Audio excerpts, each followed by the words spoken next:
I didn't finish the first exercise and the second exercise, obviously, but you will, because you're going to practice. In the third exercise, we have some small leaves. This printout I have for the worksheet is not great. The copier has been adding some ghost imagery, but what we have 3 leaves. We have one as a ghost image for you. With this ghost image, you're looking at that leaf and you're trying to describe surface textures. You might be using a bit of shading. If you notice, the veins on this leaf, there's a central vein drawn into it, but around it's kind of quite light. So into these spaces, we're going to build up tones that are quite light. So it isn't doing the obvious thing of just shading in the leaf. You're looking for sort of light and dark. It does not have to be photographic to be good, because this is an amazing thing about artwork, is the language and the kind of way we draw has a kind of character that's our own. If you think of different artists that you might have seen in an art gallery or on the internet, you might like characteristics of their work. The artist Lowry, if you've been to the Lowry Centre, is very distinctive. The artist Van Gogh is very distinctive, but neither photographic. So you see how I'm building up tone. I'm not going to evenly. I'm going to look and start putting in some marks and textures. It's best always to do this from a real leaf because you can really see the detail and observation. But I'm working from a secondary source because I'm working with the worksheet. Now I'm doing that thing as I'm drawing it where I'm weighting my line. Let's zoom right in.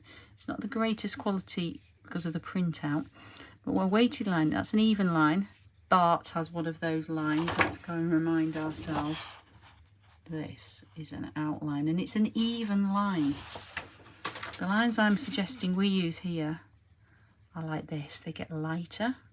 They might even be broken. Now, when you've done the first leaf and you've finished it, it's getting tricky, guys. These are things you've done before. You're going to try and draw this leaf in this space and ultimately the oak leaf at the bottom. So I could start with a diagonal line for the stem. It's symmetrical on the axis. If it helps you to turn it round so you can see the symmetry, do that. So I'm going to just draw one side of the leaf here, coming in, comes to a point and comes inwards. Now, if I've drawn one side of the leaf, I'm happy with it. Like the butterfly task, you might have done this one. You can roughly plot some marks across and you could connect that way and you could draw something roughly similar. It's a leaf, it doesn't have to be absolutely perfect, guys. We're just getting the rough shape of it down. So I've got rough shape down. I'm going to look at these lines that radiate from the central stem. One's a bit lighter there. They'll do the job. Do they come out in pairs or are they slightly offset? Let's have a look. That one is slightly higher, this side. That one is slightly higher. That one, nothing really connects to that one. That one comes up in this section over here. Now this leaf has got more texture than our first leaf, so I'm going to go in, put in the dark marks first. I have not drawn a heavy outline around my leaf because there is not a heavy Bart Simpson outline around the leaf. I'm looking for textures, I'm looking for little lines, incidental marks.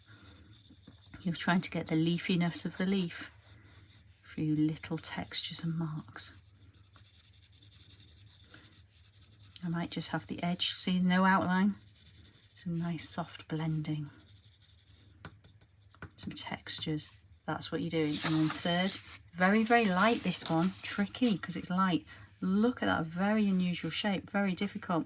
One thing you might do is find it easy to just practice over the top of it. You're drawing roughly to scale. You're drawing a light leaf. What it does, it bumps out. This is a tricky, guys. It's a challenge.